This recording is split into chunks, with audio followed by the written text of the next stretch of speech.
છે।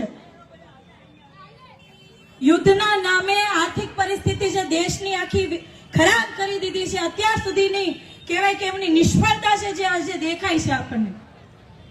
આજે ગુજરાતની અંદર બેફામ ડ્રગ્સ મળી રહ્યું છે અને આ ડ્રગ્સની સામે અમારા એટલે કે આમ આદમી પાર્ટીના યુવા નેતા બ્રિજરાજભાઈએ પ્રેસ કોન્ફરન્સ કરીને કીધું કે આખા ગુજરાતની અંદર અમારી આખી યુવાનોની ટીમ ડ્રગ્સ બાબતે જાગૃતતા લાવશે ને જ્યાં જ્યાં ડ્રગ્સ તમને દેખાશે, જ્યાં જ્યાં જરૂર પડશે ત્યાં યુવા મોરચો વિરોધ પ્રદર્શન કરશે, નેતાઓને જડબા તોડ જવાબ આપશે અને એ લોકોને જમીન ઉપર ઉતરવા અમે મજબૂર કરીશું। જ્યારે પ્રેસ કોન્ફરન્સ બ્રિજરાજભાઈ સોલંકી દ્વારા કરવામાં આવી અને ત્યારબાદ જ્યારે આજે આવું જોઈનિંગ હતું કોળી સમાજના આગેવાનોનું, ત્યારે આ ભાજપના નેતાઓને બીક લાગી ગઈ, ડર લાગી ગયો કે આ યુવાનો પાછા અહીંયા આવશે, અહીંયા મોટી સંખ્યાની અંદર યુથ વિંગ ભેગું થશે અને ડ્રગ્સ બાબતનો જો વિરોધ કરશે તો અમારું શું થશે। ખરેખર જે પોલીસનો ઉપયોગ આમ આદમી પાર્ટીના નેતાઓને રોકવામાં કરવામાં આવે છે, બ્રિજરાજભાઈને ભરૂચથી અટકાયત કરી છેક ભાવનગર પાછા મૂકી આવ્યા। આટલો ટાઈમ પોલીસને જો તંત્રને જે આવી રીતના આમ આદમી પાર્ટીના નેતાઓને રોકવા પાછળ કરે છે એની જગ્યાએ આખા ગુજરાતની અંદર બેફામ દારૂ મળી રહ્યું છે। જો તો દારૂ અટકાવવાની અંદર કર્યો હોત તો અત્યારે જેમ ફાવે એમ ડ્રગ્સ મળી રહ્યું છે। આજે યુવા પેઢીને બરબાદ કરવા માટે ડ્રગ્સ આપણા અંદર જ લાવવામાં આવી રહ્યું છે। તો આના માટે જો આ તંત્રનો ઉપયોગ કર્યો હોત તો આજની આ યુવા પેઢી બરબાદ થઈ રહી છે, તો આ યુવા પેઢી બરબાદ ના થાય એના માટે આ તંત્રનો ઉપયોગ કરો તો આજે આ સુરત કે જે સુરતની અંદર ગૃહમંત્રી પોતે છે એ જ સુરત ક્રાઇમ કેપિટલ બની ગયું છે, તો એને રોકવા માટે આ તંત્રનો ઉપયોગ કરો તો પણ નહીં। સુરતની અંદર હત્યા થશે, 4-4, 5-5 વખત શરીરના ઘા કરીને હત્યા થશે, બેનો દીકરીઓની ઇજ્જતો લૂંટાશે, દુષ્કર્મ થશે, ડ્રગ્સ વેચાશે, દારૂ વેચાશે, ત્યાં તંત્રનો ઉપયોગ નહીં થાય ભાજપના નેતાઓથી। પણ જો આ તમામ બાબતો ઉપર બોલવા માટે આમ આદમી પાર્ટીના નેતાઓ આગળ આવશે, આમ આદમી પાર્ટીના કાર્યકર્તાઓ આગળ આવશે, સરકારને સવાલ કરશે, તરત જ તંત્રને સૂચના આપી દેવામાં આવશે કે આને રોકી દો।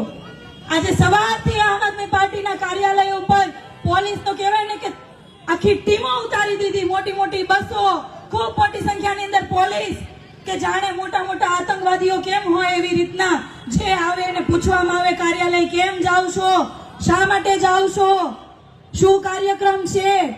જો આવી રીતના ડ્રગ્સ પેડલરને પૂછવામાં આવ્યું હોત તો આજની જે યુવા પેઢી બરબાદ થઈ રહી છે બરબાદ ના થાત। અને ભાજપનું કાવતરું છે કે જે રીતે દારૂ બેફામ વેચાઈ રહ્યો છે એવી જ રીતના ડ્રગ્સ આપણી યુવા પેઢીને ઘર સુધી પહોંચાડી દે તો આવનારા સમયની અંદર કોઈ પણ વ્યક્તિ સરકારને સવાલ નહીં પૂછે। તો આપણે સૌએ આ બાબતે જાગૃતતા લાવવી પડશે ને આપણે સૌએ આ બાબતે જવાબ આપવો પડશે અને એ જવાબ આવનારી ચૂંટણીના માધ્યમથી આપણે સૌ જવાબ આપી શકીશું। આપીશું કે નહીં? ભાજપનો ઘમંડ ઉતારવો છે કે નહીં? ભાજપનો ઘમંડ ઉતારવો છે કે નહીં? પરિવર્તન જરૂરી છે કે નહીં? મહાનગરપાલિકાની અંદર પરિવર્તન લાવીશું કે નહીં? આ વખતે આમ આદમી પાર્ટી એટલે કે આ વખતે ઈવીએમ નું બટન કયું આપણે દબાવશું? ઝાડુ।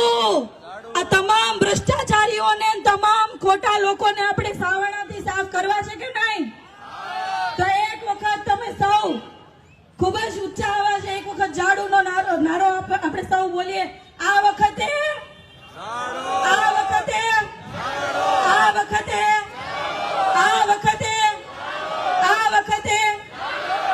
બસ આટલી જ વાત સાથે આપ સૌનો ખૂબ ખૂબ આભાર। જય હિન્દ, જય ભારત। પાયલબેનને જોરદાર તાલીઓના ગડગડાટથી આપણે વધાવી લઈએ। એવા જ કોળી સમાજના જાંબાજ યુવાન અને અન્યાય માટે અને કોળી સમાજના ન્યાય માટે જેમણે કાયમી અવાજ ઉઠાવ્યો છે એવા વિશાલભાઈ ચાવડાને વિનંતી કે આપ 2 મિનિટ માટે આપનું વક્તવ્ય રજૂ કરશો। વિશાલભાઈ ચાવડા।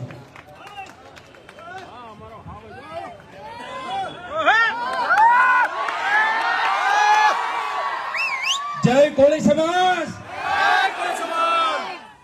અવાજ બરાબર આવતો નથી હો. જય જય માનધાતા. મિત્રો, આ ભાજપની સરકારમાં આપણું ઉપજે એવું અમને કઈ લાગતું નથી. એટલે જ્યારે હોય ત્યારે કોળી સમાજને ન્યાય માટે ભીખ જ માંગવાની, ન્યાય માટે બગદાણા વિવાદ હોય કે પછી આણંદનો બનાવ હોય કે પછી વિછિયાનો બનાવ હોય, આ મારા સમાજને હું જ્યારે હોય ત્યારે ભીખ જ માંગવાની. આ સરકારમાં આપણું ઉપજે એવું કાંઈ છે જ નહીં.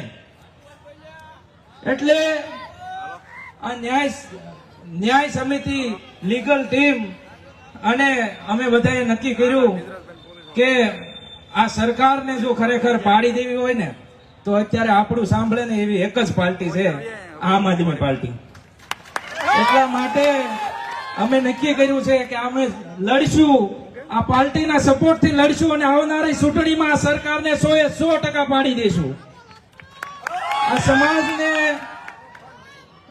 આટલો પાછળ રાખવામાં આ લોકોએ કાંઈ બાકી રાખ્યું નથી અત્યાર સુધી. મિત્રો, આણંદની ઘટનામાં એક મહિનો વયો ગયો છતાં પણ 27 ધારાસભ્ય, કોળી સમાજના 27 ધારાસભ્ય, એકનું ભોજોભાઈ હાલતું નથી વિધાનસભામાં. કોઈનું કાંઈ હાલતું નથી. પાછા હોય તે કેમ કે એનો અવાજ દબાયેલો છે. પ્રોટોકોલ નડે ભાઈ, પ્રોટોકોલ. પણ આ પાર્ટીમાં પ્રોટોકોલ નડશે નહીં, આ આપણું સાંભળશે. અને ન્યાય માટે આપણે રોડે વારે વારે ભીખ માંગવી નહીં પડે. એટલે સમજી જાઓ, આપણા બાપ દાદાઓએ જે ભૂલ કરી પણ આપણે સમજ્યા ત્યાંથી હવાર લડવાનું છે, મજબૂતાઈથી લડવાનું છે. જય કોળી સમાજ, જય માનધાતા.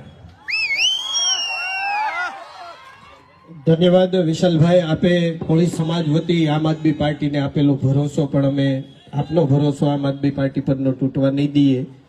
અહીંયા જે પાળી ઉપર ઉભેલા યુવા દોસ્તો, ભાઈઓ, વડીલો છે, એમને વિનંતી કે પોલીસ તંત્રની સૂચના છે કે આપ પાછળ જે પેલા વડીલો બધા ઉભા છે એમને તકલીફ પડે છે, કાં તો બેસી જાઓ ને ત્યાં એમની આગળની હરોળમાં ઉભા રહેજો, નહીતર અહીંયા આગળ નીચે બેસી જાઓ. Please please.